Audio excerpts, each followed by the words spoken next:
Radhika Madhavasam Prabhu Yasya Pratita Kripaya Shri Guru Tammanatosmi Gurave Gaura Chandraya Radhikaya Tadale Krishnaya Krishna Bhaktaya Tad Bhaktaya Namo Namah Ananda Leelamaya Vigrahaya Hemambadivyaschavi Sundaraya Tasmai Mahapremarasa Pradaya Chaitanya Chandraya Namo Namaste Chaitanya Chandraya Namo Namaste Chaitanya Chandraya Namo Namaste Bhaktya Vihina Aparadhanase Tilpasya Kamari Param Namade Deva Mahikam Sharanam Prapana Brinde Namaste Charanaravinda Brinde Namaste Charanaravinda Govinda Damodara Madhaveki Govinda Damodara Madhaveki Govinda Damodara Madhaveki Govinda Damodara Madhaveki Hey Krishna, Hey Rama, Hey Sati Govinda Damodara Madhaveki Shama Sundar Shikanda Shekhar Smaratha Smurli Manara Radhika Raskamama Kripanidhi Supriya Charna Kinkari Tavairasmi Najvami Tayavana Jivikyaya Devi Tam Nayam Sharantikam. First of all, I offer my sustained Dandavat Puspanjali, my heart like flowers, thousands and thousands of times at the lotus feet of my holy master, my supremely worshipable spiritual Gurudev, Asmatiya Paramoradhatama Guru Pada Padma, Nitilila Pravisht Om Vishnu Pada, Ashtotara Sutta Sri Rupanuga Acharya Varya, Sila Bhakti Vedant, Narayan Goswami Maharaj. Secondly, I have my pranam thousands of times at the lotus feet of my Param Gurudev, to Srila Prabhupada, and to all of our Sri Rupanuga Gaudiya Guru Parampara. And finally, I have my pranam to Pujapad Srimati Shamarani Didi, Pujapad Sri Bhaktivedanta Ashram Maharaj, and all the assembled Vaishnavas and Vaishnavis.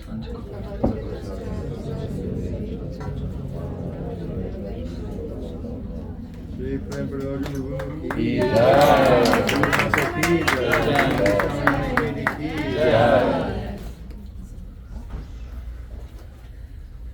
Oh, again, come with me now to the palace of Indra in Swargalok. In Indralok, Hiranyakashipu has taken over the control of the universe.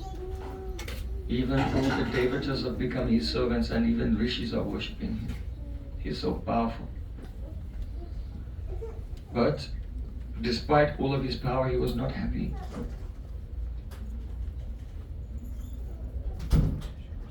He called his son, Prahlad, to sit on his lap. He wanted to hear from him what is the best thing he learned. But then Hiranyakashipu got a shock, a great shock, that his son was speaking about devotion to Vishnu, his sworn enemy.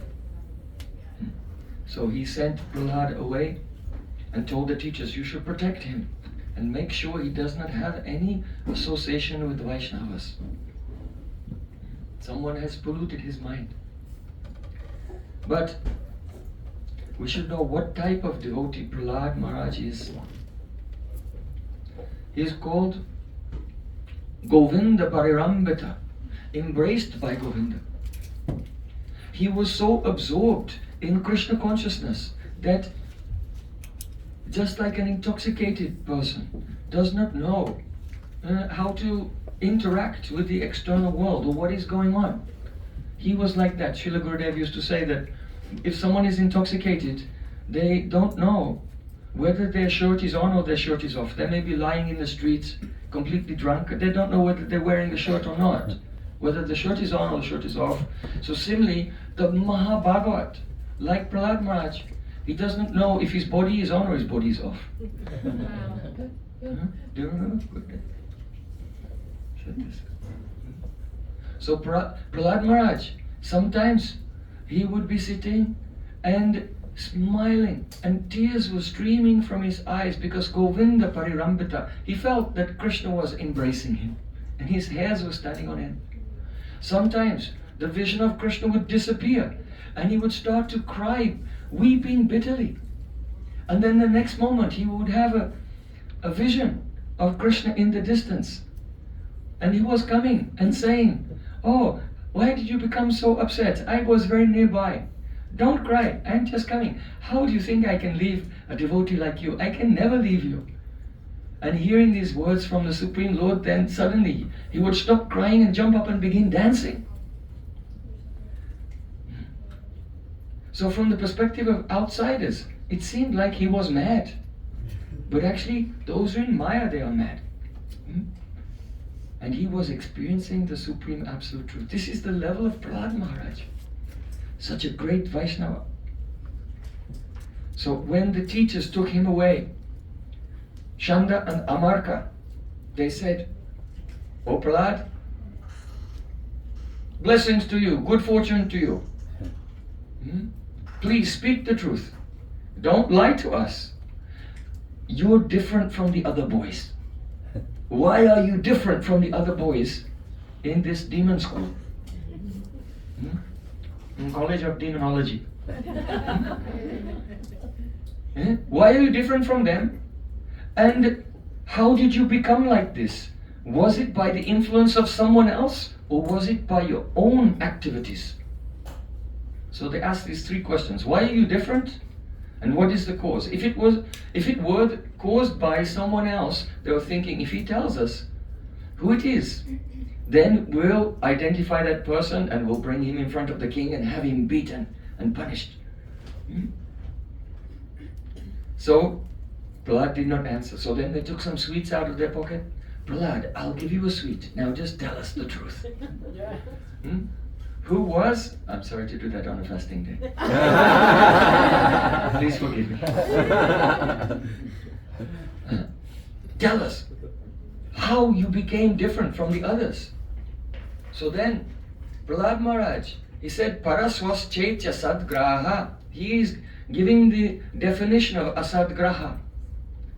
Paraswa, the discrimination between my own and others, my group and another group, my friendly group and the enemy group. This is Prahlad Maharaj's own definition of asadgraha that he told to his father. Sada samudvikya diyam asadgraha. Before, he has no awareness of who's my friend or who's my enemy. He's just friendly to everyone because he sees the Supreme Lord is in the heart of every soul. But he'd heard about this consciousness, this materialistic consciousness from Narad. And so Prahlad Maharaj said, I paid my obeisances, I bow down to the Supreme Lord Vasudev, who is all-pervading, and by the influence of whose material energy the people think about friends and enemies, my group and another group. I have heard about this before, and now I'm seeing it with my very eyes. Can you imagine what kind of consciousness Prahlad Maharaj is in when he has this experience? Oh, duality, these people are in duality. I heard about that once from my guru. It's amazing, actually. For him to be completely Krishna conscious is the norm. Whereas for us in this material world, it's extremely exceptional. So in this way, he bowed down to the Lord, and he told his teachers, Yatha brahmatyeo brahman swayam akarsha sanidho. Just like iron is attracted to a magnet because that's the nature of the magnet, to attract the iron, and the iron to be attracted to the magnet. There's no cause, there's no reason for it, that's the way it is. So in the same way, my mind is automatically, spontaneously attracted to the Supreme Lord. That's the way I am, and that's the way He is. Yeah. So in the material world, we're always looking for some cause. But bhakti is what? Ahoituki. It is causeless. Why is bhakti called causeless? Because bhaktya sanjataya bhaktya vibrat utpulakam tanum. Bhakti is called causeless because bhakti is the cause of bhakti. Only bhakti can cause bhakti. You see? So there's nothing that you can do to get transcendental bhakti. Only someone else who has bhakti can transfer that bhakti into our hearts, and therefore bhakti becomes causeless. Though we may say the cause is the mercy of Guru, the cause is sadhu sangha. But the cause of bhakti is bhakti itself, and therefore bhakti is called causeless. It is beyond this world. This world manifests from what? Kardakashai Vishnu, from the causal ocean. So everything which is a product of cause and effect is temporary. But that which is eternal and eternally perfect is beyond cause and effect. So bhakti is going to be causeless because bhaktya sanjatya bhaktya, only bhakti is the cause of bhakti. So Prahlad Maharaj is not openly expressing that Narad, it was Narad, by his mercy that he became so devoted to Sri Krishna. But he answered in this general way, and then Sanda Amaka called their servants, bring me a stick. I'm finished with the other three types of diplomacy. We have to resort now to the fourth type of diplomacy. You know, there are four types of diplomacy: Sham, Dan, Vaid, and Danda. The first one is Sham. If someone is Brahminical and intelligent, you can change their mind by presenting some rational arguments. But if someone is passionate like a Kshatriya, they may be impervious to such reason. And they can be persuaded by Dan. That means giving them some position. Some dam. Giving them some position. We'll make you the king, we'll make you the emperor. Some power over country, some prestige, some honor. Or if one is a Vaishya, then they need Dan, they need wealth. They can be persuaded by money. And if the first, the second, or the third one, you know what is the third one? Vaid. Vaid means if a person is being difficult, then you have to infiltrate their party and make dissension, difference within the party. Because if a group of people, they're all united and in harmony together, they're strong. But if they'll become embroiled in controversy with each other, then they all become weak. So if Sam and Dan doesn't work, then Vaid. And if that doesn't work, then Danda. You just have to give punishment. That is for the sutras. Those who are in the mode of ignorance, that don't understand anything but some discipline. Corporal punishment. So they called the stick, they called their servants to bring the stick, and they threatened Prahlad Maharaj. Said, learn your lessons on Dharma, Artha, Kama. Don't worry about Moksha. Just try to know how to do the Vedic yagyas. They also study the Vedas. They're teaching Vedas. But what? Karma Kanda. Do Karma Kanda properly so you'll become famous and powerful and influential. So, and from Dharma, you get the Artha, economic development, and from economic development, then Kalam, you can fulfill your desires for sense gratification. This is what they were teaching Prahlad Maharaj. And he was just going along with them and repeating the lessons outwardly, but inwardly he was only remembering Krishna. So his teachers were fooled. The teachers, they were thinking, oh, we've done such a good job in training him to be a very pakka asura. That now we'll bring him before his father. When his father sees how he's given up all that nonsense Vaishnavism, and his father, he will give us a reward and a bonus, and maybe even he'll give us a pay rise as well. Our salary will go up and up. Not just a bonus, but actually permanently increase our salary. So they were very confident about this. And one day, Prahlad Maharaj's mother bathed and decorated him and gave him a flower garland and sandalwood paste, and he was looking very beautiful. And he came into the court of Hiranyakashipu. And Hiranyakashipu took his son on his lap very lovingly with tears in his eyes and sniffed his head, relishing the parental mood. And Sanda and Amarka were standing there thinking, yes, today we'll get a pay rise and promotion. And Prahlad Maharaj said, please tell me, what is the best thing that you have learned? Then Prahlad Maharaj said, Shravanam, Kirtanam, Vishnu, Smaranam, Padasevanam, Archanam, Vandanam, Dasyam, Sakyam, Nivedanam, Iti Pumsarpita Vishnu, Bhaktischenna Valakshana, Kriti Bhagavatada, Tanmanyedita Uttamam. 2 verses. Everyone learns the first verse, but don't forget the second one. It's very, very important. Why? Because the first verse describes 9 angas of bhakti: hearing, chanting, remembering, serving the deity, etc. But the second verse says, Iti Pumsarpita Vishnu. Now, Iti Pumsarpita Vishnu means that only a person who first offers themselves to Vishnu and then engages in those 9 angas of bhakti, that person is considered to be, I consider him to be the most learned person. He has understood everything. You see?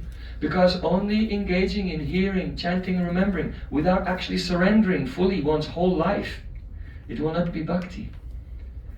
It will be bhakti abhas. It will be a semblance of bhakti. It will be like a theater of bhakti. It will be for show, on the outside. Because one has anya-bilas, one has other desires. So it's not pure transcendental bhakti.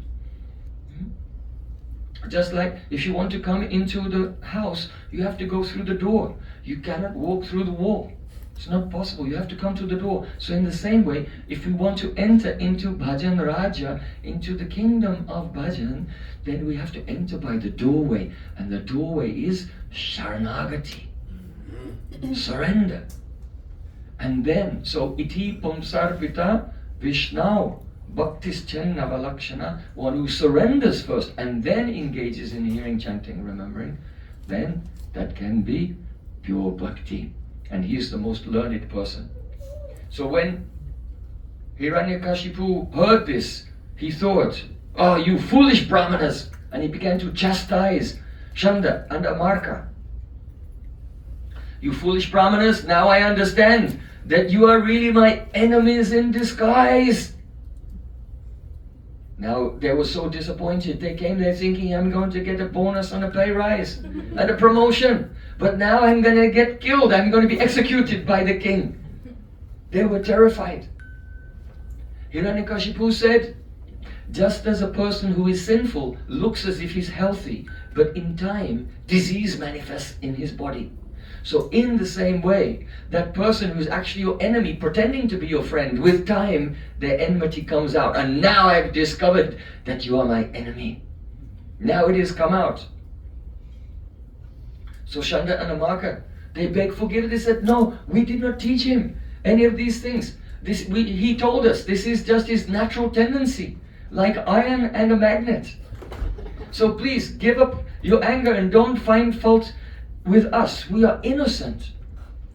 So then, Hiranyakashipu, when he heard this reply from Chanda and Amarka, he turned his attention to Prahlad. He said, oh, you inauspicious child. If you have not learnt this way of thinking from your teachers, then from whom did you learn this way of thinking? Prahlad Maharaj said, Matirna Krishne Parato Sotova Mito Bipadeta Griha Prathanam Adanta Gobi Vishatam Tamishram Puna Punaschavita Chavananam. Persons who are Griha Brata, they've made a vow to enjoy this material world. Then their Krishna consciousness, it cannot be awakened by their own effort or by the help of others or by a combination of both, their own effort and someone else's effort. It's impossible. Adanta Gobir Vishatam Tamishram. Their senses are out of control. And because their senses are uncontrolled, they're going down and down into darker and darker regions of this world, into the lower planets. And as they're going there, what are they doing?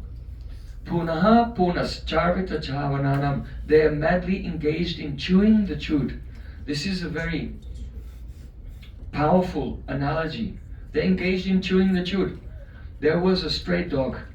Perhaps you've seen the stray dogs in India. They look very, let us say, forlorn. They have no hair. There's just a few hairs here and there. They have diseases. They're very skinny. And so there was a stray dog, and he found a bone. But this bone had been chewed so many times, it had no marrow in it anymore. It was completely dry. There was practically no taste. But when he found the bone, he thought, yes, I found something delicious. And he took the bone and he began chewing on it. But once he began chewing on it, then other dogs from the neighborhood, they all came running around. They're also as wretched and despicable as him. And they all started to bite him out of jealousy. And he was trying to get away, and they're biting his leg and biting his tail and biting his ear. And finally he couldn't take it anymore, so he spat out the bone. And he sat on the side of the road. And now he felt relief. But the dog who picked up the bone, now everyone was biting him. And he was thinking, oh, that foolish dog, if he just spits it out, they'll stop biting him. But then another one will pick it up and try to chew what was already chewed. But the consequences of trying to chew what was already chewed is everyone starts chewing you. So this is the material world. This is the nature of the material world. All the pleasures of the material world have already been enjoyed, and no one found happiness. In this material world, if there's some old person, he's old and he's miserable and just bitter with life. And if a young person will come to him and say, oh, what should I do? They'll say, oh, you should follow me. You should go to college and then get your PhD, and then you should work for a corporation, and then you should have a big family and get lots of money, and then you'll be happy like me. They're miserable. At the last moment of life, they become gripped with fear. Once I went to London, and I had to give a speech in the Houses of Parliament there. So in the evening time, there was a big banquet for ambassadors from all different countries who were taking part in this conference at the Parliament.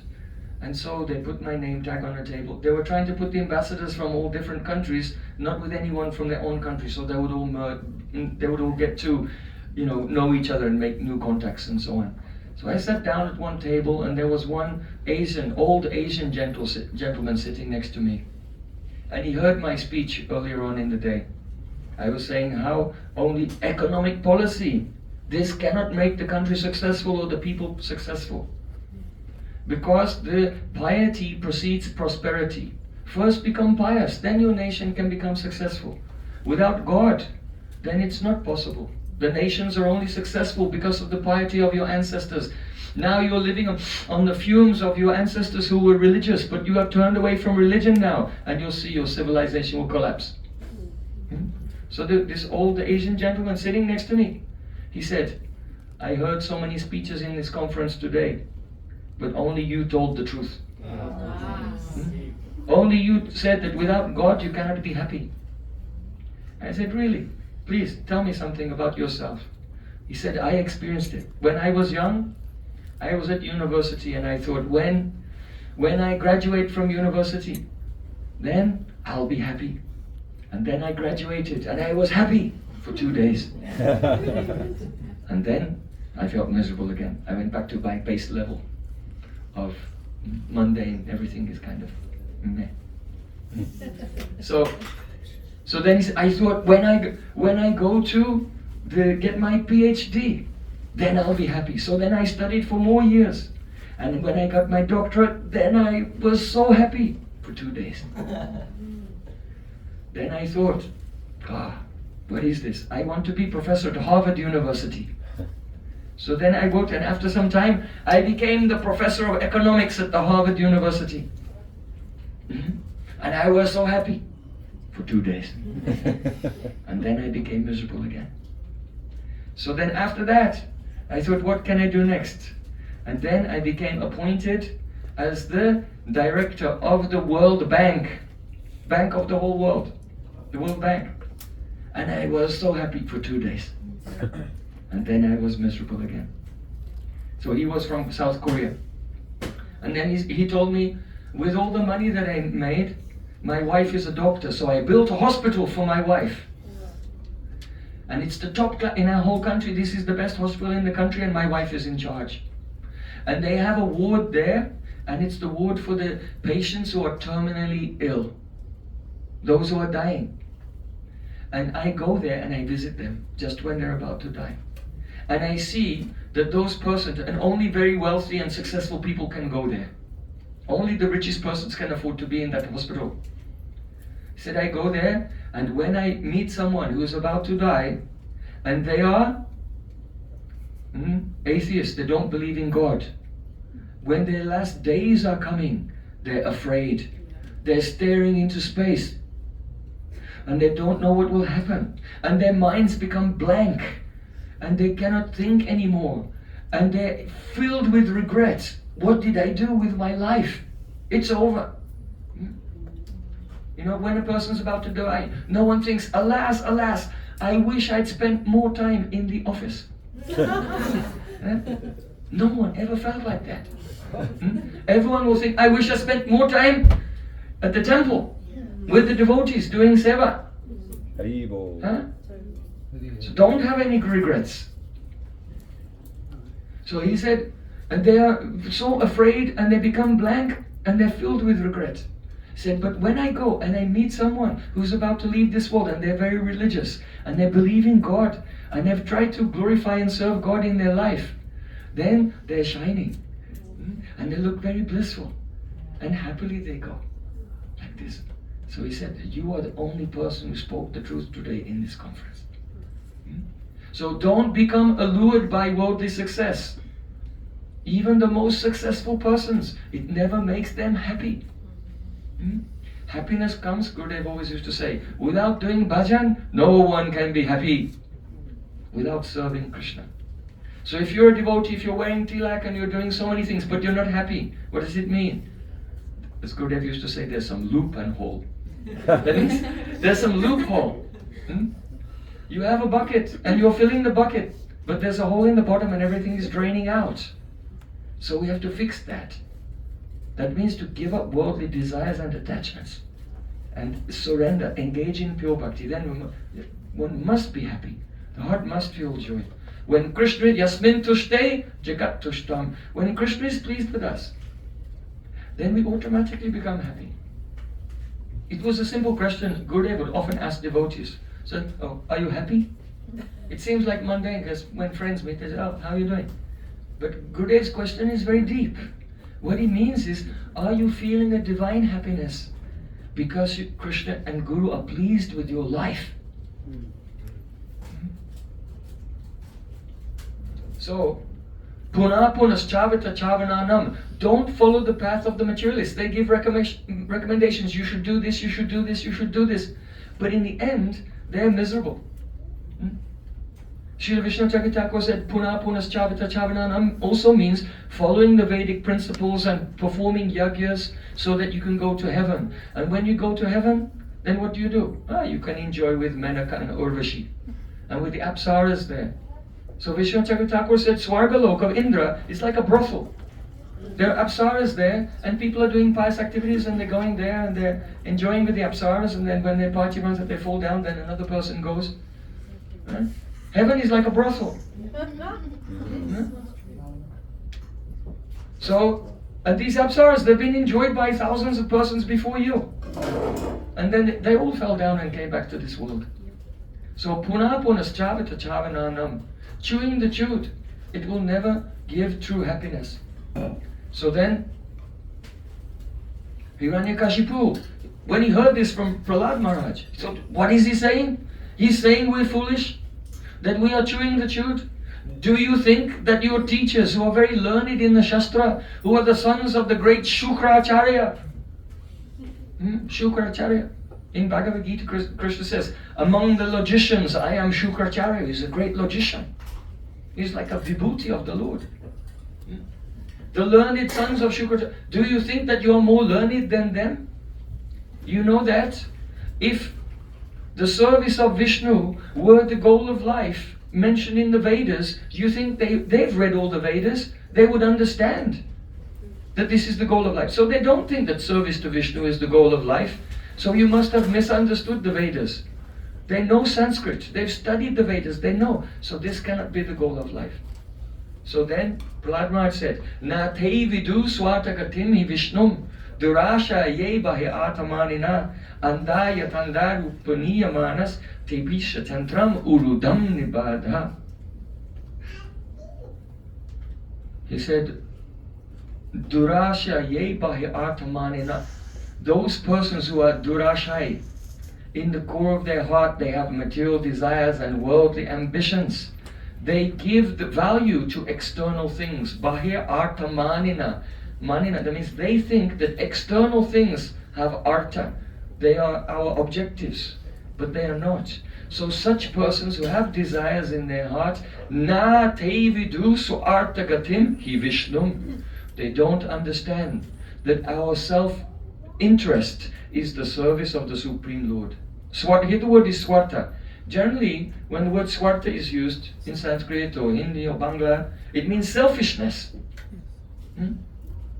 Once I was with Param Pujyapad Srila Bhaktivedanta Vamana Goswami in his darshan, and he was saying, should you give up swarta, selfishness, or not? He goes, yes, you should give up. He said, no, you should be swarti. You should know swarta. You should have swarta, selfishness. But you should know who yourself is, and then be selfish. So swarta, our self-interest, doesn't lie in seeking happiness for ourselves independently of God. Our self-interest lies in giving happiness to Supreme Lord Sri Krishna. That's our real swarta, our true self-interest.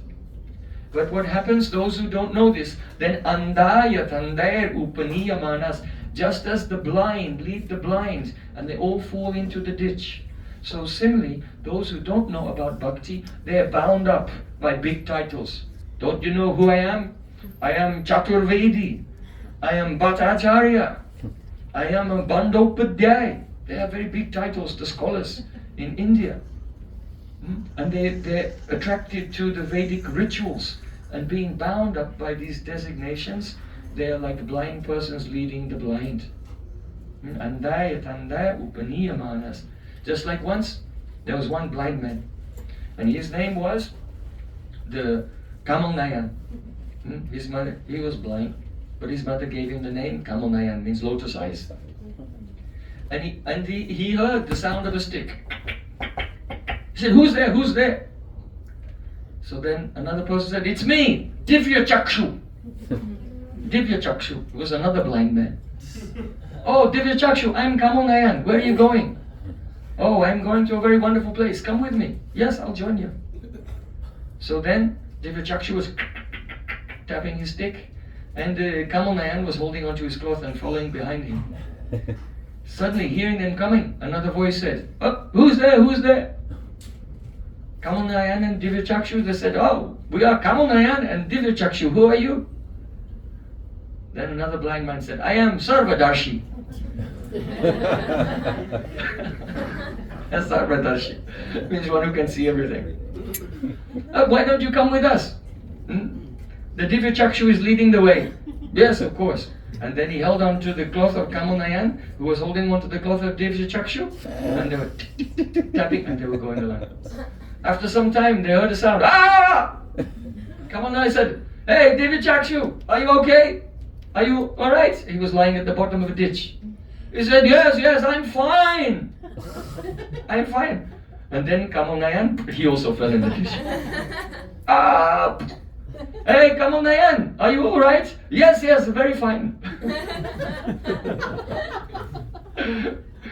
And then Sarvadarshi, he also fell in the ditch. So this is the mature education. This is the mature education system. All blind persons, and they are going in the ditch and they are leading everyone else in the ditch. So try to be in the, Srila Gurudev used to say, try to study in the University of Srila Haridas Thakur, chanting 3 lakhs Harinam, pure holy name every day. And when you go to Srila Haridas Thakur University, you should enroll in the department of Gokishodas Babaji Maharaj, who perhaps you know he was illiterate, he could not read and write. But really, the great Vaishnavas, they give us real education. Because if you will chant the pure holy name, then we'll come out of the darkness of ignorance instead of going in the ditch with all the persons who are only puffed up with material education, wealth and beauty. So then, Hiranyakashipu, when he heard this, he thought, what is this? You're talking about some knowledge? If you don't get it from studying the Vedas like these teachers, then where do you get this knowledge from?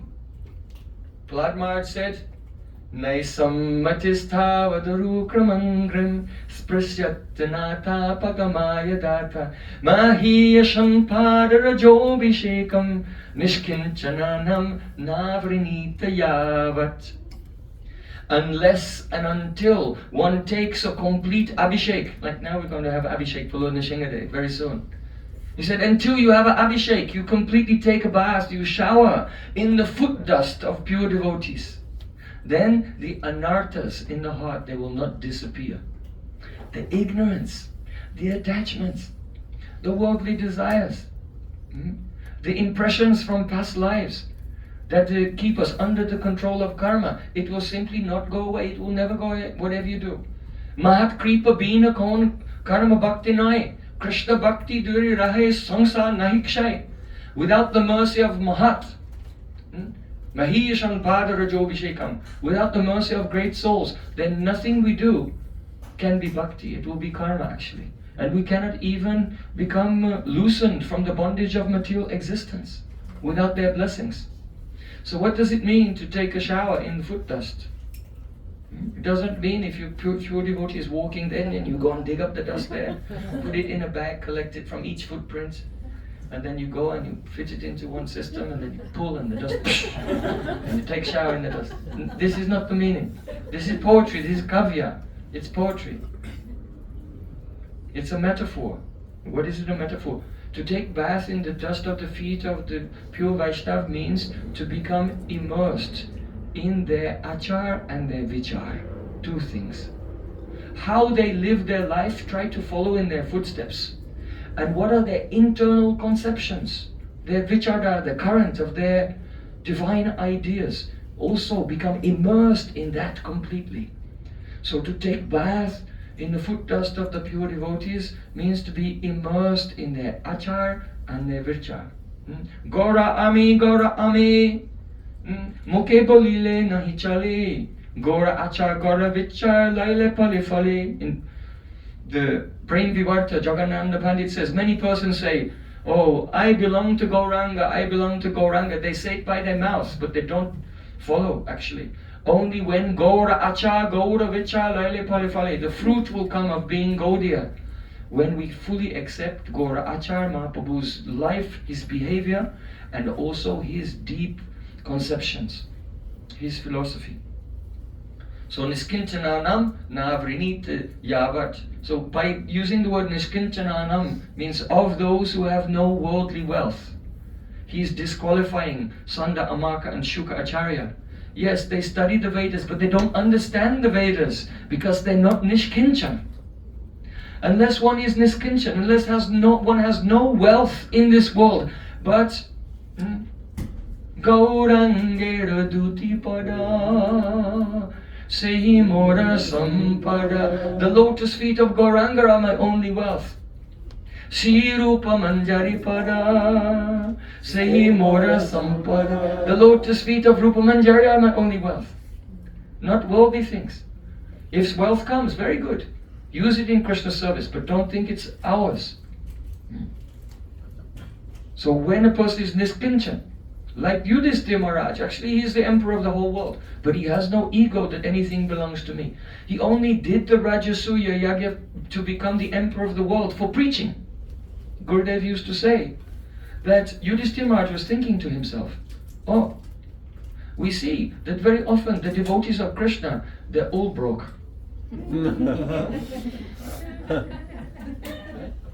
And if everyone will see all these devotees of Krishna and they're all broke, they think, I'm not going to become a devotee of Krishna.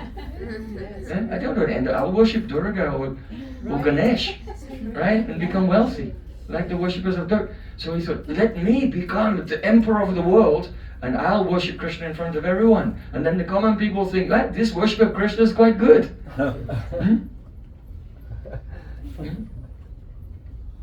Whatever the great person performs, the common people follow. So he wanted to have that position, but not for himself, for Krishna's seva. Yad acharasi shreshtas tat evaitaro jana sayat pramanam kurute lokas tad anuvartate. So for this reason. So Prahlad Maharaj, by saying Nishkinchananam, he's saying, yes, your teachers have studied the Vedas, but they don't understand because they're not Nishkinchan. Who can understand the Vedas? Yasya devi parabhakti yatha devi tatha garo tasyaiti katita yata prakashante mahatmana. Only those who are devoted to the Supreme Lord, and as they are devoted to Krishna, not less, they should be devoted to their Gurudev. And for such persons, then tasyaite katita, that means the katha which is spoken, hyata, the meaning, no, not the meaning, the actual artha, the actual substance, prakashante, becomes illuminating, it illuminates their hearts. In other words, those who are devoted to Krishna and Guru equally, or you can be devoted to Guru more than Krishna even, that's especially pleasing to Krishna. Then for them, those persons, when they hear Harikatha, then the subject matter manifests automatically in the heart at the same time. Sadyo ridya varutatayat kritibi susrusibis tatchanat. There and then Krishna appears in their heart when they are listening. This is the power of Harikatha, actually. That's why in Braj we say patote pada ute. The meaning is, when the katha begins, the curtain rises. Just like when you go to the theater and you sit down and the orchestra starts to play and then the curtain rises, then you see another world and the whole drama unfolds before you. So in the same way, patote parda ute. When the Harikatha begins, for the few pure devotees, it's like the curtain. The curtain of Maya rises and they see, curtain of Yoga Maya rises and they see the Leela as they are listening. Shrutekshitapat, the path of seeing through the ears. Not only seeing, smelling also. Yetu tadriya charnam bhujukosha gandham driganti kana vivarai shrutivata nitam. In Srimad Bhagavatam it said, the devotees, they smell the fragrance of your lotus feet, Krishna, carried on the air of the Shruti, on the air of the Vedic sound. So that means seeing, tasting, touching, all the Shabda Sparsha Rupa Rasa Gandha. All realization of Krishna comes simply by hearing. So then, when Prahlad Maharaj, he spoke in this way, Hiranyakashipu was furious. And he threw Prahlad Maharaj from his lap. And he told his men, take him away and kill him. So then the gods, we saw today very beautifully, they took Prahlad Maharaj away and they tried to kill him in so many ways. They took him to the top of a mountain and they threw him off the top of the mountain. And Prahlad Maharaj was just relaxed. Hare Krishna, Hare Krishna, as he was falling down through the sky. Hare Krishna. How would you feel if someone threw you off the top of a mountain? On the top of a building? Yeah? Yeah? Not so relaxed, huh? Yeah? He was Hare Krishna. And Supreme Lord appeared and caught him and put him gently on the ground. They threw him under the feet of stampeding elephants. But when the elephants approached him, then some electricity like a force field came and they all ran away and he was saved. They put him in a pit with poisonous snakes, but the snakes all became his friends and didn't bite him. This is the name. When you have bhakti, then all living entities, they begin to feel love and affection for you. So then they put him in prison to starve him. They locked him in solitary confinement with no food to starve him to death. But the Supreme Lord, Narayan, came with a plate of prasadam and gave him prasadam. And the gods, they were sitting outside, they could hear sound. What's going on? And they looked and they saw that Prahlad Maharaj was taking prasadam inside the prison. Stop! And Prahlad Maharaj, he took some prasadam and threw the prasadam at them. Said, take this, you'll get love of God. Throwing prasadam in the faces of the gods. You get bhakti if you taste this. So then they decided, let's tie him up and throw him in the ocean. But at every step, the Supreme Lord was saving him. They gave him deadly poison, but he offered it to Krishna and it became nectar, and he took that Mahaprasad. So then Hiranyakashipu was very disturbed. What to do? And his sister came to him. His sister's name was Holika. Holika said, my dear brother, don't be worried. I have a benediction from Lord Brahma. I have a magical cape, and this cape, it makes me fireproof. So you should make a big pyre, like a funeral pyre of wood, and put a throne on the top, and I'll sit there, and I'll call Prahlad, and I'll hold him in my lap, and then you set fire to it, and I will be fireproof, and Prahlad will die. So Hiranyakashipu, he thought this was a good idea. So then Holika, she sat on the throne, and she put on her fireproof cape, which was given by Lord Brahma, and she said, oh Prahlad, my dear darling nephew, come and sit in the lap of your auntie Holika. And Prahlad Maharaj came, and auntie Holika held him in her lap, and then Hiranyakashipu's men, they set fire. And there was a blazing fire. The flames were reaching up to the sky. And then, when the flames died down and there was only ash there, Holika was burnt to death, and Prahlad was sitting there chanting, Hare Krishna, Krishna Krishna, Hare Hare, Hare Rama, Rama Rama, Hare Hare. So then, Hiranyakashipu became desperate. So, you know the festival, Holi festival? I believe you celebrate it here, right? Yeah. Festival of colors. This is a holy festival. Radha and Krishna play Holi. So we cannot say that the Holi festival is a celebration of Radha and Krishna, because why are they doing it? So Radha and Krishna do Holi to celebrate the victory of Prahlad Maharaj over Holika. So from the Satya Yuga, that festival was already there, and so then when the Treta Yuga and the Dwapara Yuga came, at the end of Dwapara Yuga, Krishna came. So all the Brijvasis, they celebrate Holi because it is the victory of bhakti over the demons who go against the devotees. The Supreme Lord always saves his devotee. So now Hiranyakashipu was desperate. He was thinking, I wanted to kill this boy, but I cannot kill him. And if I cannot kill him, then perhaps he might kill me. So then Shanda and Amarka came, and they pacified Hiranyakashipu. They said, oh, Your Majesty, don't be worried. You see, we have this problem. Why? Because our father, he's gone away to the forest, and he's doing tapasya, he's doing meditation there. And he's the most intelligent person in the whole world. Soon he'll return from his austerities, and we'll ask him what to do, and he'll have the solution for certain. Just have confidence in this, don't worry. Just put Prahlad back in the school and wait for our father to come back. Shukra Acharya. What does Shukra Acharya mean? Semen. Yes. Yeah. Shukra means semen.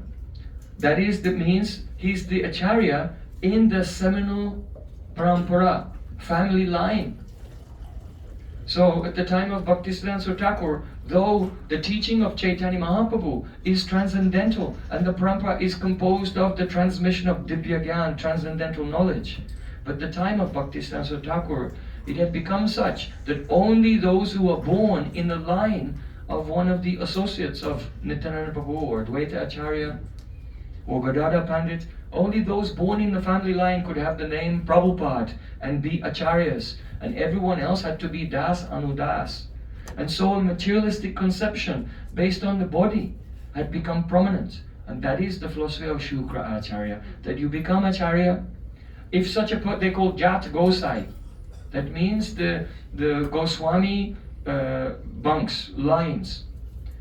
Now, don't get me wrong, they can also be pure devotees, right? If any ordinary person can become a pure devotee, then why not a person born in a very illustrious Goswami family? They can also become pure devotees. But they don't become automatically pure devotees. Just like the son of a doctor is not automatically a doctor. He's only a doctor if he goes to college and becomes qualified and certified as a doctor. But such a system had come, that I am Prabhupada, and now my boy is being born and he's also Prabhupada, but others cannot be called Prabhupada. So when our Bhaktisiddhanta Thakur took the title, it was called, addressed as Prabhupada by his disciples. It was a huge revolution. So, Shukracharya means the materialistic conception. That knowledge comes in the seminal line. No, it comes only from Sadguru to Satsishya, the bona fide Guru to the bona fide disciple. If the Guru is not bona fide, the disciple will not get spiritual knowledge. And if the disciple is not bona fide, but the Guru is bona fide, then again the disciple will not get spiritual knowledge if he's not Satsishya. So we have Shanda and Amar. We've discussed what the meaning of Shukracharya, and now the meaning of Shanda and Amarka. So Amarka means darkness. Arka, Amarka, darkness, or it means eclipse. Just as when the sun or the moon is shining and the Rahu comes and then it covers everything. So Amarka, he's a guru, but he doesn't give light. He actually covers the light by his teaching. So Amarka means eclipse. And Shanda means a eunuch. A eunuch may have a partner, but he is not virile, he's not fertile, and he cannot impregnate her that she will give birth to a child. So in the same way, the guru is like Shanda. That means he's eunuch. He doesn't have potency. He does not have virya. Satam prasangan mama virya sambido. The kata of the satam, of the pure devotees, has virya, it has potency. And therefore, by hearing that kata, then there will be the birth of transcendental knowledge in the heart of the disciple. But if he's a eunuch like Shanda, having no virya, then the disciple, he cannot attain Dibya Gyan, transcendental knowledge. So, those two teachers, they took Prahlad back to their school and they began to teach him about politics and duplicity and hypocrisy and economics and how to cheat others and so on. Prahlad Maharaj did not say anything. Then one day, it was time for the lunch break, and the teachers were going for their break, and they tied up Prahlad Maharaj that he would not cause any mischief. And then they went away. So then some of the classmates came to Prahlad Maharaj and they untied him. Prahlad Maharaj said, oh, they have untied me, so now I will untie them. From the samsara bandhan, from the bondage of material existence. This is why his name is Prahlad. Prahlad means Prakrishta Avadhane Hlada. Prakrishta means the most excellent. Avadhane, one who gives. Hlad, joy. The one who gives the most excellent joy to others, his name is Prahlad. So now Prahlad, he wanted to give the greatest joy to them. Prahlad Maharaj said, I have a game. Come and play. Don't play that game. I have a game. It's called Harinam Sankirtan. The Asu Balak, the demonic children, they said, oh yes, yes, clapping your hands and singing hymns. That's for old people. That's for old people, that's not for us, we are young. That's for people who are useless and can't do anything else. They get desperate and they take up religion. Prahlad Maharaj said, no. Kaumara achret pragyo dharaman bhagavataniha durlabam manasam janma tadapya dhruvam artadam. Prahlad Maharaj said, no. Kumara achret pragyo. Those who are pragya, intelligent, they will practice this bhakti from the childhood, from very childhood. Why? Because, first of all, when he spoke about dharma, the boys said, we are children, we are not qualified to perform varnashram dharma. Prahlad Maharaj said, I am not talking about varnashram dharma. Kumara achret pragyo dharmam bhagavatam. This is the Bhagavat dharma. This is Bhagavat dharma, transcendental dharma. It does not have any material conditions. You can do this from your very childhood. So then the boy said, but anyway, let's play now. And we can still be successful if we begin from Yovanan, the stage of our youth. Prahlad Maharaj said, look, Pragya, a wise person will start bhakti today, immediately. Don't put off until tomorrow what you can do today. This was a great wisdom. Spoken by whom? Prahlad Maharaj. Ravan. Oh. Not Ravan. When Ravan was shot by Lord Ram and he was dying, then Lord Ram said, actually he's a very wise politician. Just go and ask him what's his best advice before he dies. So Lakshman came to Ravan when he was about to die and said, you're a very shrewd politician. Tell me, what's your best advice? He said, I had an idea. I had a plan. I wanted to build a staircase going to heaven, so that people, even without doing austerities and without doing yagyas, everyone could just walk to heaven and enjoy. And I wanted to do it, but I kept putting it off. And now it's too late. At the same time, I wanted to steal away Sita. At first I thought, oh, this is a bad idea, but then I did it anyway. So my advice is this. If you are about to do something wrong, something bad, think 100 times before you do it and put it off until tomorrow. And if you're going to do something good, don't think twice and don't put it off till tomorrow. Do it now, today. This is my best advice. When Ravan passed away.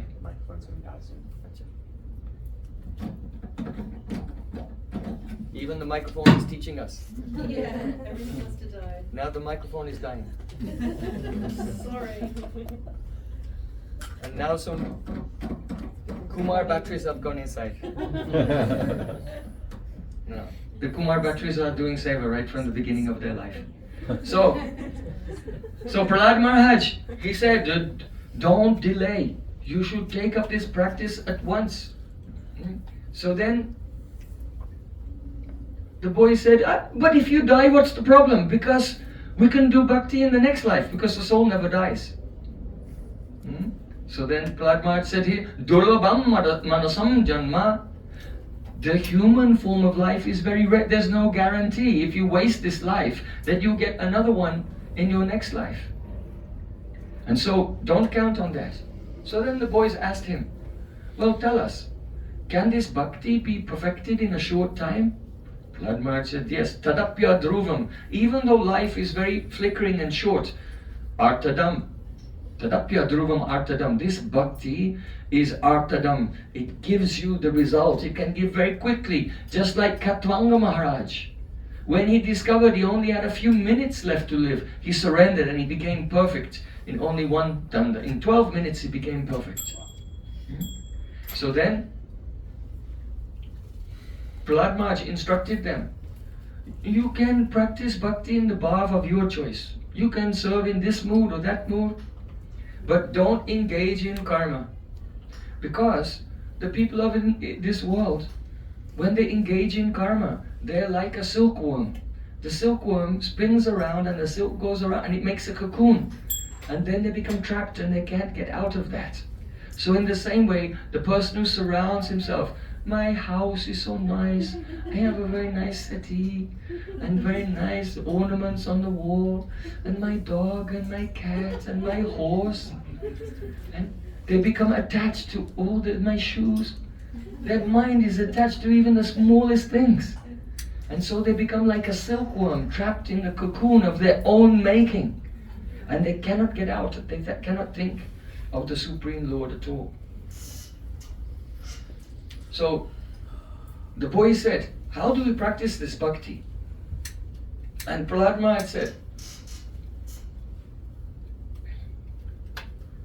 Guru Srusrusraya Bhaktya Savalabda Panenava Sangena Sadubhaktanam Ishvararadhanena Cha.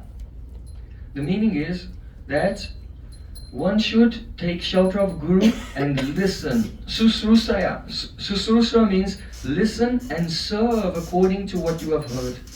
In a very humble way, render service exactly as you have heard from the spiritual master. Guru susrusaya bhaktya savalabda panena cha. And whatever you receive in the course of your service, offer that in the service of Guru and in the mission of Sri Guru. Sangena sadhu bhaktanam. But you may not understand the glory of your Guru. And Guru will not glorify himself.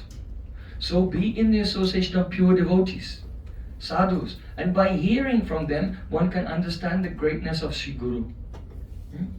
Here sadhu bhaktanam. Sadhu bhakta, why is it said bhakta? A bhakta is a sadhu and a sadhu is a bhakta. So why sadhu bhaktanam? Why? Because sadhu means whose behavior is exemplary, whose behavior is ideal. Because sometimes there are bhaktas and their behavior is not perfect. So try to be in the association of the bhaktas who are sadhu. Their behavior is also exemplary, perfect. Ishvara Radhanenacha. So under the guidance of Guru and in the association of Vaishnavas, Ishvara Aradhanenacha, one can engage in the service of Ishvara, the Supreme Lord. So then, Prahlad Maharaj said, are you ready to engage in bhakti? The boy said yes. So then Prahlad Maharaj said, then you should repeat after me. Sri Krishna Gopala Hare Mukunda Govinda Hey Nanda Kishora Krishna. Sri Krishna Gopala Hare Mukunda Govinda Hey Nanda Kishora Krishna. Ha Shri Yashoda Dhanaya Prasidha. Ha Shri Yashoda Dhanaya Prasidha. Shri Balavi Jivana Radhikesha. Shri Balavi Jivana Radhikesha. Hare Krishna, Hare Krishna, Krishna Krishna, Hare Hare.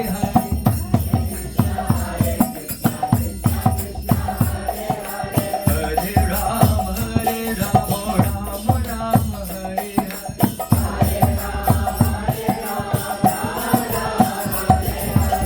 Hare Krishna, Krishna Krishna, Hare Hare. Hare Rama, Rama Rama, Hare Hare.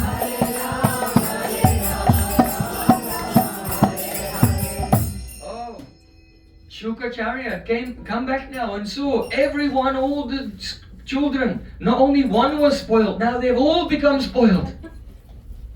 The whole school is ruined, and he reported the situation to the king, Hiranyakashipu. So he sent his men, oh, bring those boys here.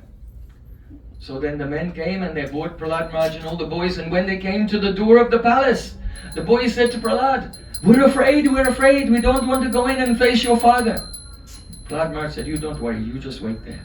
And Prahlad Maharaj alone, he came in front of Hiranyakashipu without any fear or any anxiety at all. Atmanivedana tua pode kori hoinu paramasuki dukkha dure gelo chintana rohilo chaudike ananda. Srila Bhaktivinoda Thakur said, oh my Lord, since I surrendered to you, it has been the cause of the greatest happiness. I have not a worry in the world, and everywhere I look I see joy in all four directions. So Prahlad Maharaj is like this, no threat at all. And the boys were cowering outside. They had not become so advanced yet. So Hiranyakashipu said to Prahlad Maharaj, ah, you impudent fool, you outcast, you black sheep of the family, you disruptor of the dynasty, you have stubbornly violated all of my orders. So today I will send you to the abode of Yamaraj. You fool, when I get angry, when I just raise my eyebrows, then all the demigods, they tremble with fear.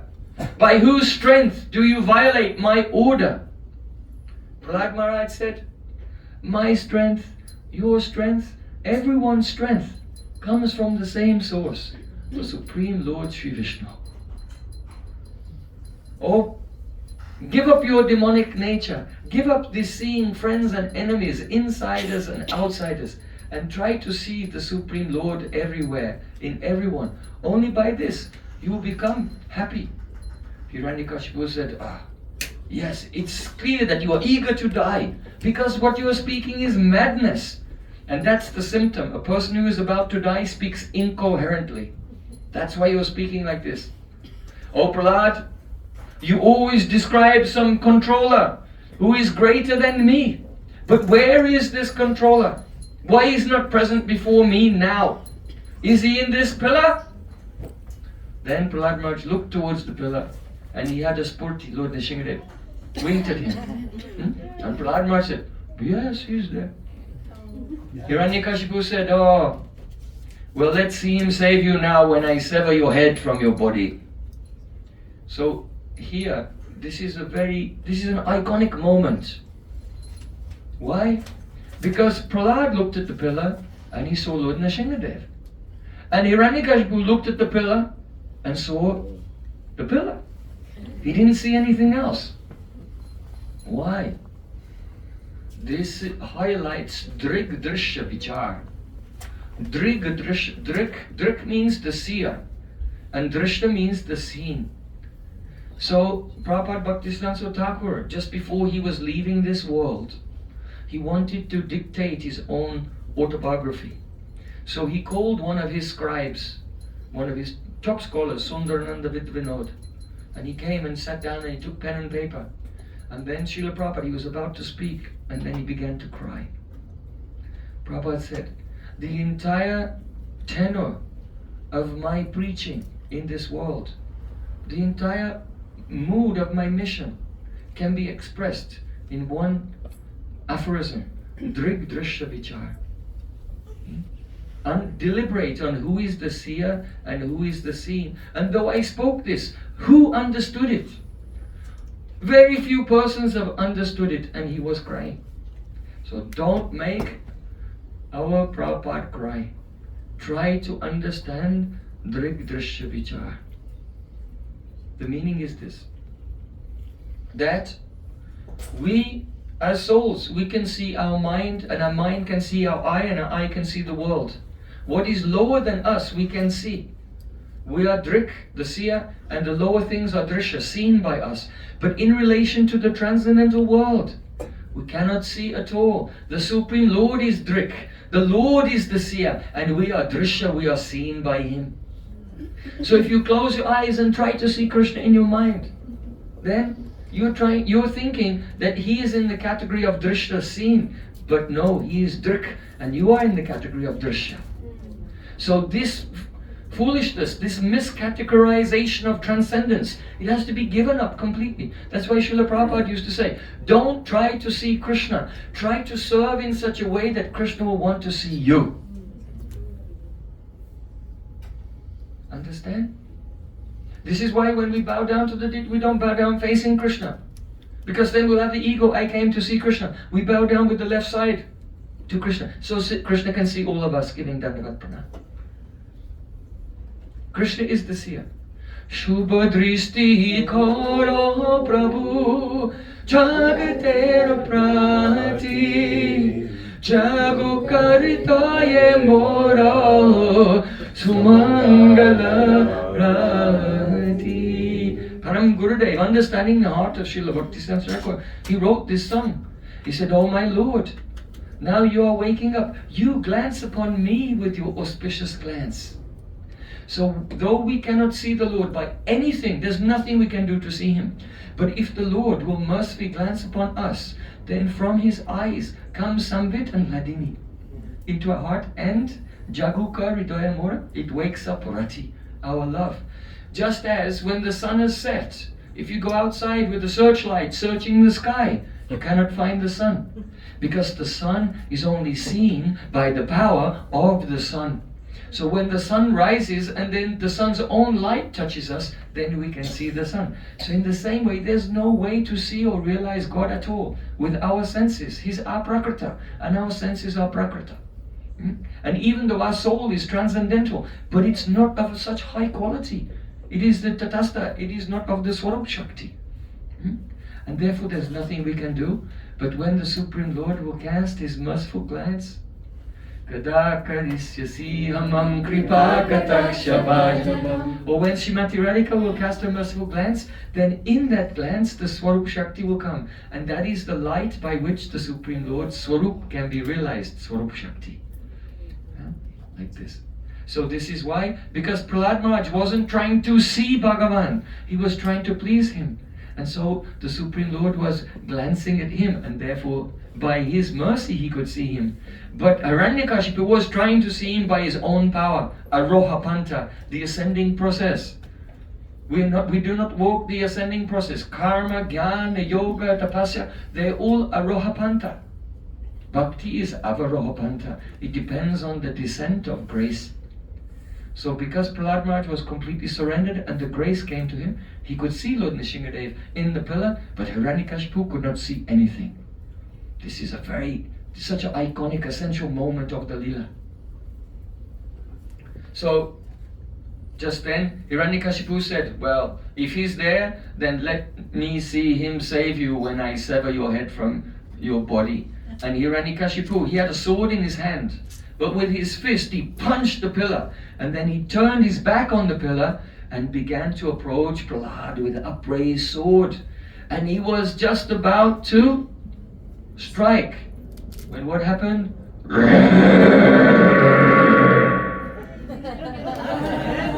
There was a tremendous roaring sound that caused the whole universe to vibrate. And at that moment, Satyam Vidatum Nija Britya Bhasitam. That means, in order to keep the word of his devotee true. Satyam Vidatum Nija Britya Bhasitam. What was spoken by his own servant, to keep those words true. Then the pillar burst into thousands of pieces, and Supreme Lord Nṛsiṃhadeva appeared. Namaste Nṛsiṃhaya. Namaste Nṛsiṃhaya. Namaste Nṛsiṃhaya. It's exactly Namaste Nṛsiṃhaya.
appeared with thousands of arms and thousands of weapons, more blazing than 1,000,000 suns.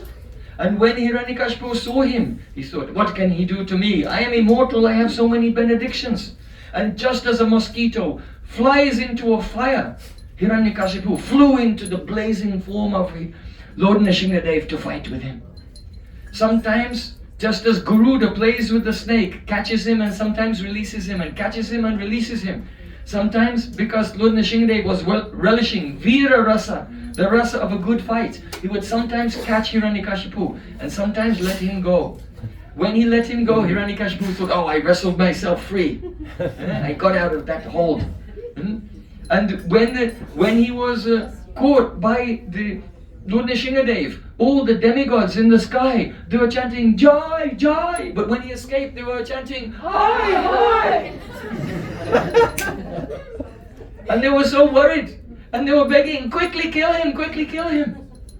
Why? Because we're all homeless refugees and we want our palaces back in Swargalok. And kill him quickly so that we can go back to our homes. So Lord Nṛsiṃhadeva, he enjoyed Vira Rasa fighting, but then out of concern for Prahlad Maharaj, because he was nearby and he didn't want him to be hurt. So then, at the exact time, this time right now is the exact time of the twilight, the dusk. Then he took Hiranyakashipu in his lap, and not with any of his arms, thousands of arms with weapons, but with his 2 hands, with his fingernails, because he should be killed by something which is neither alive or dead. So your fingernail is not alive or dead, right? It's alive because it's growing, but it's dead. If you cut it, you don't feel any pain. Right? So in this way, it was not in the day or the night, it was not inside or outside, but it was on the threshold, in the doorway. It was not on the land or in the air, but on the lap. Not by any man or animal, but half man, half animal. Not by any being created by Lord Brahma. He is the creator of Lord Brahma. Not in any month. Why? Because it was a leap year. And it was in a month, there are 12 months in a year, but when the leap year comes, then there's Malmas. And so this is not any of the 12 months of the year. And then Lord Nṛsiṃhadeva, he burst open the abdomen of the Hiranyakashipu and he was tearing him apart. He thought, oh, one pure devotee came. Are there any more jewels inside? He was looking for some more pure devotees. But he tore everything apart and there was nothing left. He couldn't find any more pure devotees there. And so then he threw the body, 10 pieces of Hiranyakashipu in different directions. And he was covered in blood with his entrails around his neck and he was roaring loudly. And everyone was terrified at that time. And he went and he sat down. Lord Nṛsiṃhadeva came and he sat on the throne of Hiranyakashipu. This is very profound. Why did he sit on the throne of Hiranyakashipu?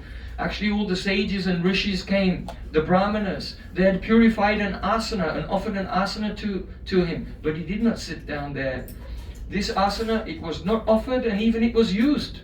You can't use a pre-owned things and offer them to Krishna. The asana was not offered and it was used, but still he sat there. Why?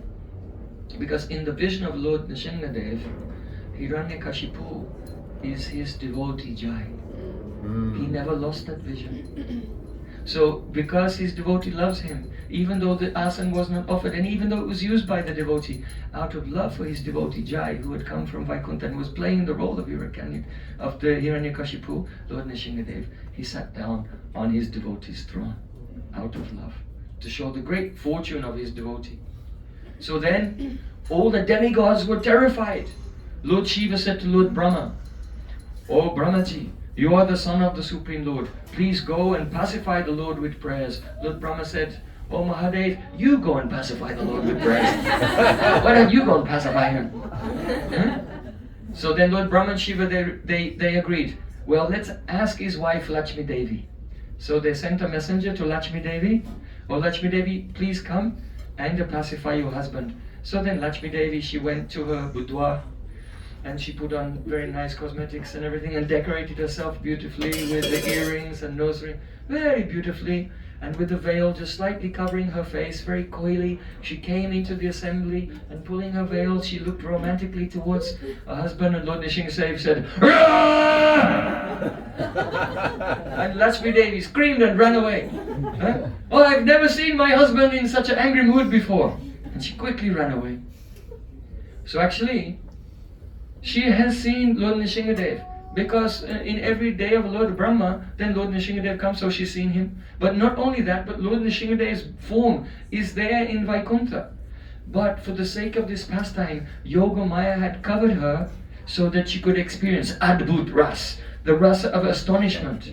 So by the influence of Yoga Maya, it was as if she had never seen Lord Nṛsiṃhadeva before, and she became afraid of his roar. And quickly, Lakshmi Devi ran away. So then, all the devatas, Brahma and Shiva and others, they said, "Oh Prahlad, can you go and offer some prayers to Lord Nṛsiṃhadeva?" So as you know, even a lion who is ferocious and has just killed a buffalo, but the lion is never angry with a lion cub.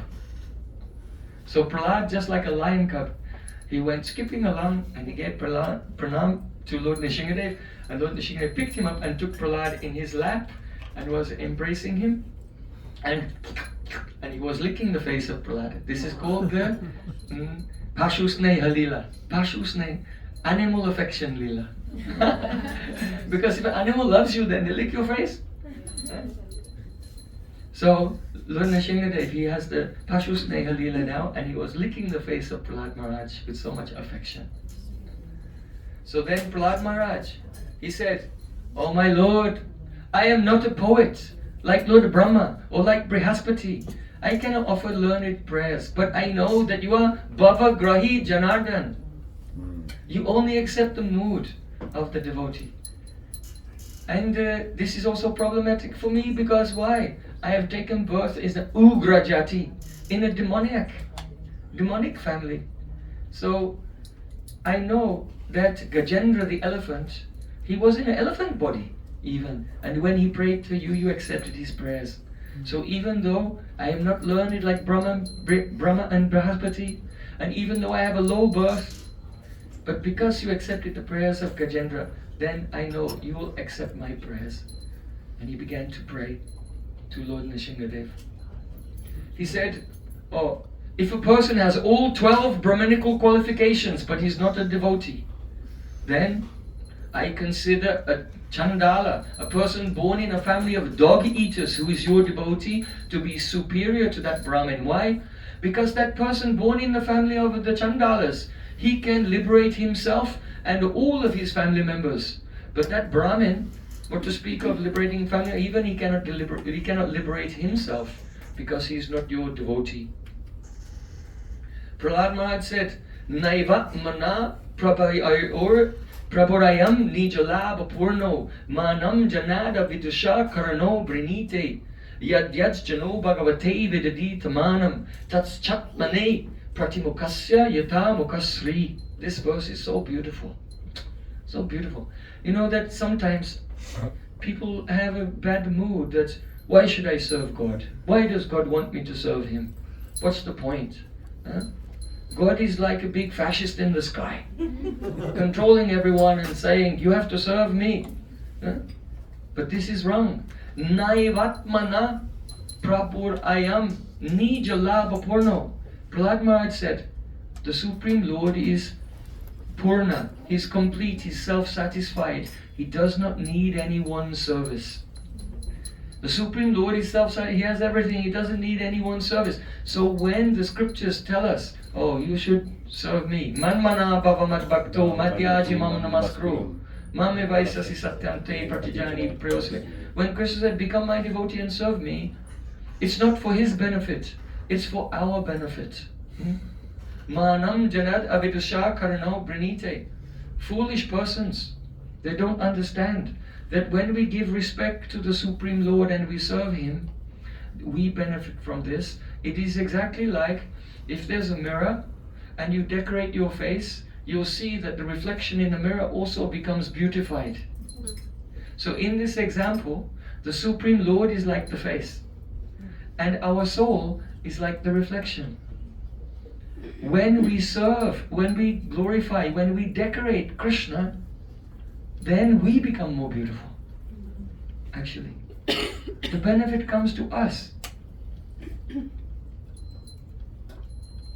So then Prahlad Maharaj,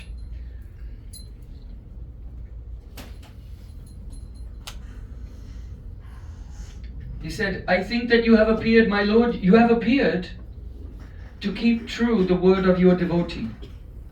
What does that mean?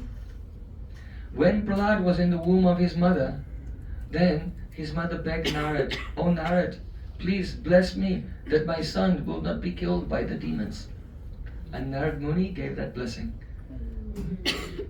So, Manye swabritya rishi vakyam ritam vidatum. You have appeared to keep true the words of your pure devotees. So actually, it was also to keep true the word of Prahlad Maharaj, because Hiranyakashipu said, is he in the pillar? Prahlad Maharaj, yes, he's there in the pillar. So to keep the words of Prahlad Maharaj true, he appeared from the pillar. But Prahlad Maharaj is not thinking, I am a pure devotee.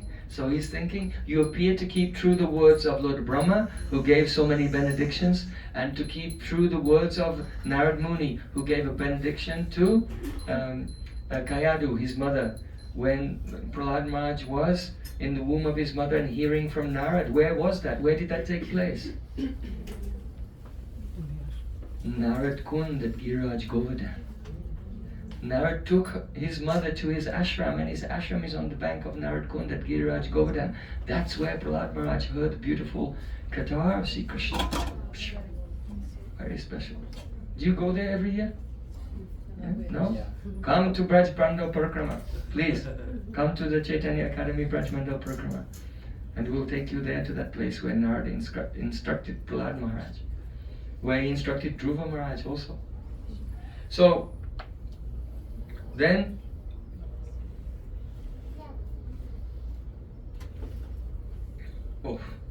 Prahlad Maharaj said to Lord Nṛsiṃhadeva, Evam janam nipatitam prabhabahi kupe kamadi kamam anuya prapatan prasangat kritvatma sat surashina bhagavan grihita soyam katam nu vishrajay tavabritya sevam.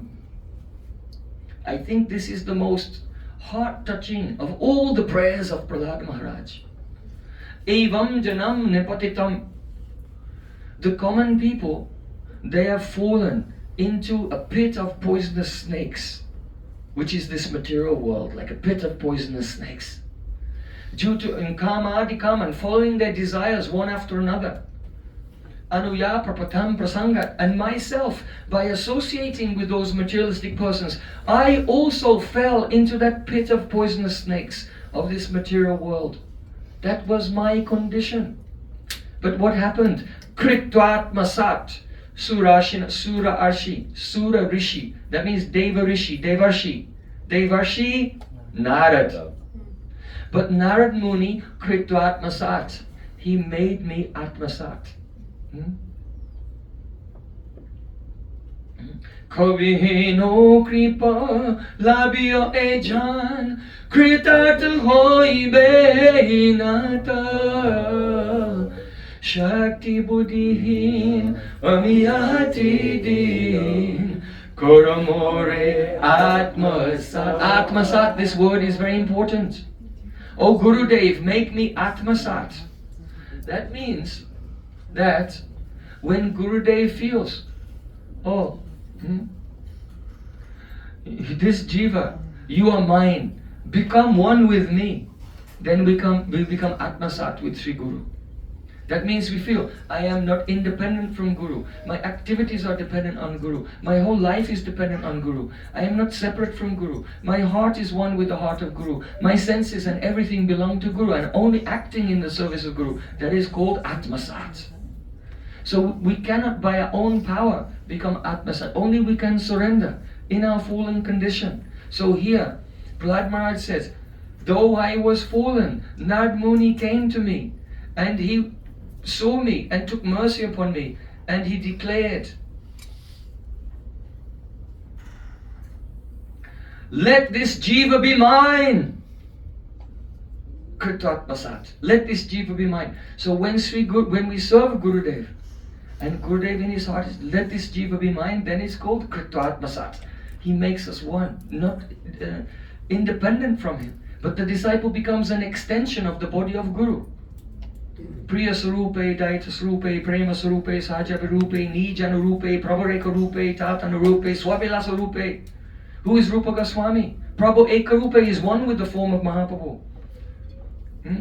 Swavilasa Rupa, he's an extension of the Vilas, the pastimes of Mahaprabhu. Tatana Rupa, he's pervaded by Mahaprabhu. Like that, because Mahaprabhu has accepted Rupa Goswami Atmasat as his own. So in the same way, Prahlad Maharaj is saying, I was in a fallen, helpless condition. But what happened? My Gurudev, Narad, Kritvatmasat Surashina Bhagavan Grihite. He accepted me as his own, made me Atmasat. Therefore, so Yam Katan Nu Visrijay Tava Britya Seva. How could I ever give up his seva?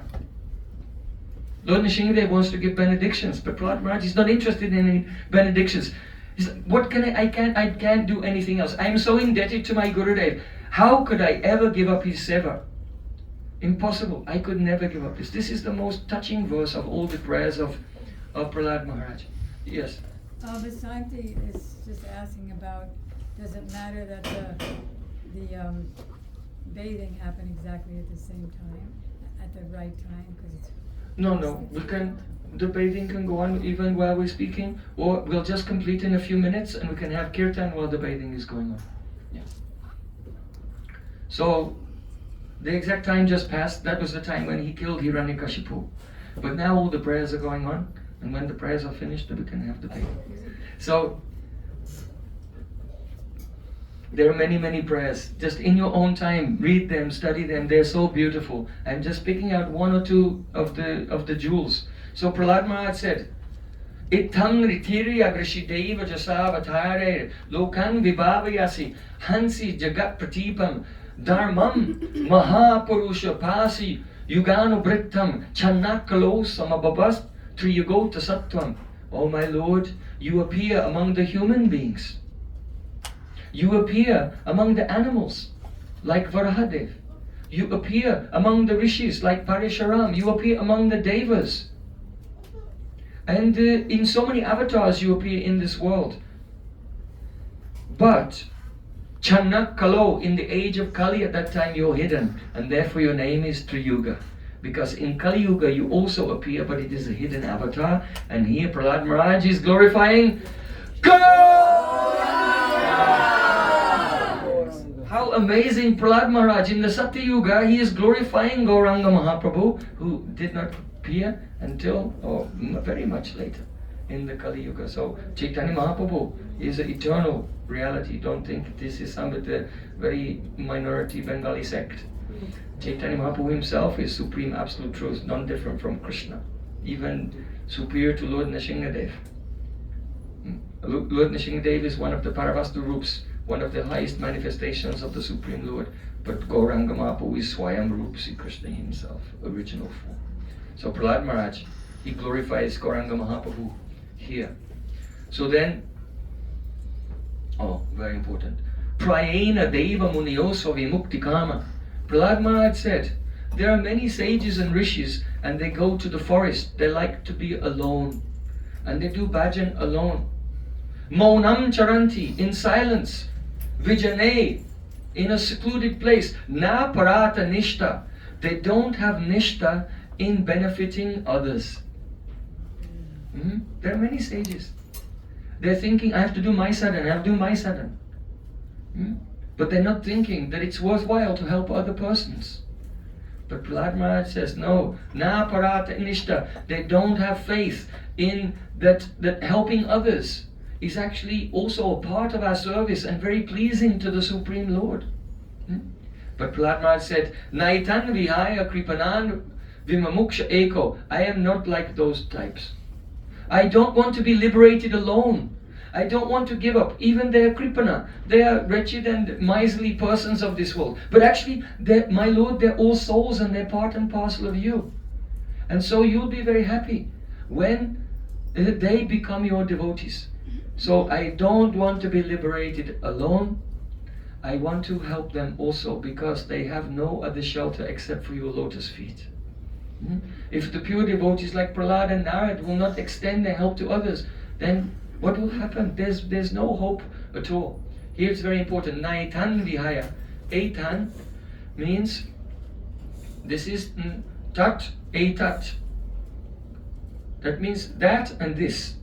So what is far away is a tat, but etat, that means which is proximate. So he's saying Etan, those who are proximate. It means that Prahlad Maharaj, anyone he knows, only by his thoughts he can help them. But there are living entities that he never met, he never heard of. So then the mercy will not reach to them. When a pure devotee thinks and remembers us, then Krishna's mercy will come. But if we never met a pure devotee and associated with them, then we are not proximate in any way to the pure devotee. We're not any part of his experience, part of his life experience. So Jiva Goswami explains this meaning. Etan means those who Prahlad Maharaj knows, I cannot be liberated alone without them. But then there's others he has not met. They will need themselves to meet and associate with a pure devotee. So every word of Srimad Bhagavatam has such profound meaning. So then, I just have to pick a few. So Lord Nṛsiṃhadeva, he said, he was very satisfied with the prayers of Prahlad Maharaj. And he said, I am so satisfied with you. Please forgive me that I was delayed, that I did not, you were harassed so many times by Hiranyakashipu, but at that time I did not come. So please forgive me. I want to give you a benediction. You can ask from me anything you want. Prahlad Maharaj said, oh my Lord, I am not a merchant. I am not a businessman that I served you to get something for myself. I don't want any benediction, I only want to please you. So then Lord Nṛsiṃhadeva said that it will please me if you ask for a benediction. So please ask for a benediction. So Prahlad Maharaj said, please give me this benediction that in the core of my heart there will be no material desires. Lord Nṛsiṃhadeva said, oh, he's very clever, he's trying to avoid having a benediction. Lord Nṛsiṃhadeva said, your heart is already pure, there are no material desires there, you should ask again. So then Prahlad Maharaj said, oh, Hiranyakashipu, who was trying to torment me again and again, don't let him suffer on account of myself. In other words, if someone gives pain to anyone else or tries to harm them, then they'll suffer so much if they make offenses. Said, let him not suffer on account of his torment that he did to me. So he's praying. Oh, can you do that? Those persons who make problems in your life. Srila Bhaktisiddhanta Thakur said, when will that day come when I'll have nothing in my heart but goodwill for my worst enemy? That's the pure heart. So he prayed like this. And Lord Nṛsiṃhadeva said, oh Prahlad, by the power of your bhakti, already 21 generations have been liberated. So Prahlad Maharaj doesn't even have 21 generations. Right? Because his father is Hiranyakashipu, and his father is Kasyapa Rishi, and his father is the who is that? Sarvabhauma, and the Swayambhuva Manu, and then Brahma, and then he doesn't even have the 24 generations. So what does it mean? Jiva Goswami explains that in the previous day of Lord Brahma, with whom he had those relationships, they're also liberated by the power of his bhakti. Yes, wow. So then Lord Nṛsiṃhadeva said, you are asking for this benediction for your father, but already he has that benediction, and so do all your ancestors for 21 generations. So then he said, ask for another benediction. And Prahlad Maharaj said, I am asking for this benediction, that all the living beings in the whole universe who are suffering their karmas, just take their karma, give it to me, let me suffer, but let them be liberated. So then Lord Nṛsiṃhadeva, he began to cry. He said, oh Prahlad, you have defeated me. You have defeated me. I cannot do that. But I will give you this benediction, that if anyone will hear about our pastimes and our conversation together, then that person, he must be liberated very soon and attain Prem, transcendental love.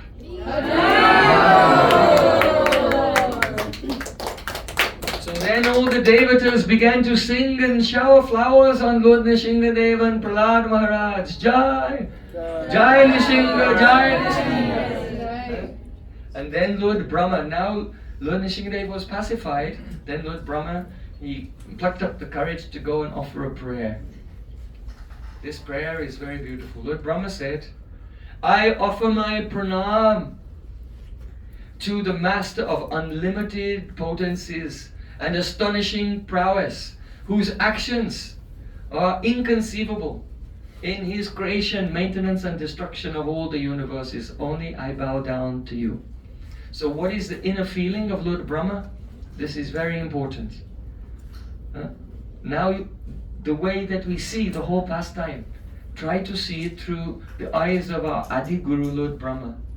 Lord Brahma is saying, I bow down to you because that's all I can do. I cannot understand you. No one can understand your plan, what you are doing. Why, my Lord? Because you are the one who caused the 4 Kumaras to become angry.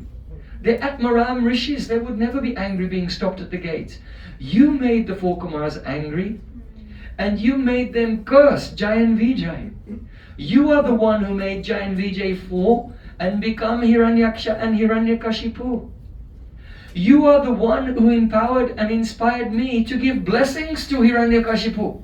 You did it, that he would think that he was immortal. And at the same time, you made your pure devotee take birth in his family. At the same time. Then you inspired Hiranyakashipu to try to harm your devotee, and then you appeared and you saved him. It was you. You were doing everything. So I have nothing to say except for Namaskar. My Namaste Nṛsiṃhaya. I pay my obeisances to Lord Nṛsiṃhadeva. Because who can understand? Lord, as Bhishmadev has said before he was leaving this world, Na yashaka hichit rajan pumam veda viditsitam na vijigyasaya yuktam bhuyanti kavayopihi. Bhishmadev said, oh my Lord, no one can understand the plan of the Lord. Who can understand his plan? Even kavis, very learned persons, they become bewildered just by inquiring about what is he doing. Just by trying to understand what he's doing, they become bhuyanti. They become bewildered. So there's nothing we cannot know by the Arohapanta, only Namaste Nṛsiṃhaya. So, Shri Nṛsiṃhadeva Bhagavan ki jai. Now, Prahlad Maharaj, you know he has prayed a very important prayer. It doesn't come in the 7th canto, but it comes in the 5th canto. There Prahlad Maharaj says, Swastyastu Vispasya Kala Prasidatam Dayantu Bhutani Shivam Mitodhya Manascha Padram Bhajatad Doksaje Aveshyatam No Mate Apyahoituki. The meaning is this: Swastyastu Vishvam, may the whole universe be auspicious. This is Prahlad Maharaj's mood. Let the whole universe be auspicious. And Kala Prasidatam, and the wicked persons, Prasidatam, may they also be happy. Because we generally, in this world, we think, yes, let everyone be happy, but those demons, they should suffer. But Prahlad, no, let the whole universe be auspicious, and even the wicked persons, may they become satisfied. Because they're only angry and upset because they are hurt. They have darkness, they have suffering, they have traumas of their karmas from so many lives, so they're behaving like this. Agyatahi dosha, the fault is not the soul, the fault is the fault of ignorance, which is covering them. So let them be happy also. But how can the whole world become auspicious and happy? Only when Jayantu Bhutani Shivam Mitodhya, when every living entity, instead of thinking about themselves, they're thinking about the benefit of others. The world is only auspicious when the living entity, instead of thinking about himself, is only thinking how others can be happy. But when can the living entity only think about others and not himself? Manastha Padram Bhajata Adoksaje, when all the anarthas are removed from the heart. But how can the anarthas be removed from the heart? Bhajata Adoksaje, only by serving the Supreme Lord. And how should they serve? Aveshyatam nomate apyahoituki, with avesh, being completely absorbed hoituki, and serving without expecting anything in return. So bhakti is the answer for everything. When we serve the Supreme Lord without any expectation of reward, our anarthas go away. When our anarthas go away, then we can think about the benefit of others, and when everyone thinks about the benefit of each other, then the world becomes fully auspicious. This is Prahlad Maharaj's formula for life. So don't forget this verse. Swastyastu Vishvasya Kala Prasidatam. Now just one small point we want to add at the end. That, you know that Raghunath Das Goswami Pad, he said, Api taktva Lakshmi Patim itov yomanayanim. Or give up all attachment for Lakshmi Pati, the Lord of Lakshmi, that is any Vaikuntha form. So why are we glorifying and doing Abhishek to Lord Nṛsiṃhadeva? There are a number of things. In Navadvip Bhav Taranga, when Srila Bhaktivinoda Thakur describes his own parikrama of Navadvip, when he's going through Godrum Dweep and he comes to the village of Devapali, he said, oh, when will I arrive there and have the darshan of Lord Nṛsiṃhadeva? And I'll fall at his feet and beg for his mercy. And at that time, Lord Nṛsiṃhadeva will place his lotus feet on my head and bless me. May all of your anarthas be destroyed, so that you can serve the lotus feet of Radha and Krishna. Lord Nṛsiṃhadeva gives this benediction. Yes, yes. So don't think you are Drik, the seer. Be Drisha, seen by the Lord. This is the teaching in Lord Nṛsiṃhadeva's pastimes. And then the obstacles to the service of Radha and Krishna will be gone. And one more thing that Srila Gurudev explained, and that is that when we attain our siddhi, our perfection, then we have a swarup vyuha. Doesn't mean you have a swarup only in Krishna Lila, but you'll have a swarup in Gaura Lila also. Mano pancha purna tabe hohi purna trishna Eitaya chaitanya mili seito radha krishna. Narottam Das Thakur says, when the Gurudev is merciful to me and all my desires are fulfilled, what will happen? I'll have one Swarup here in Navadvip and one Swarup in Vrindavan serving Radha and Krishna. One Swarup in Gaura Lila, one Swarup in Radha Krishna Lila. So, in that Radha Krishna Lila, all the residents of Braja, they're Kula Devata. That means the demigod worshipped by their family for generations, who protects their dynasty. That is Giraj Govardhana ki jai. So when there's any difficulty or problem, the Brijbasis, they pray to Giraj Govardhan. You see? And so those same personalities in Gaura Lila in Navadvip, the same relationship they have towards Giraj Govardhan, the same relationship those Swarups in Gaura Lila have to Lord Nṛsiṃhadeva in Navadvip. So in your Nitya Navadvip Swarup, you will have a relation with Lord Nṛsiṃhadeva like a protector, in the same way that the Brijbasis have with Giraj Govardhan. But your Ishtadev is Gauranga Mahaprabhu, to engage in Sankirtan and realize Radha and Krishna. But that relation, like the relation with Govardhan, is the relation with Lord Nṛsiṃhadeva. Shri Nṛsiṃhadeva Bhagwan ki jai, Prahlad Maharaj ki jai, Jai Gaura Premanande.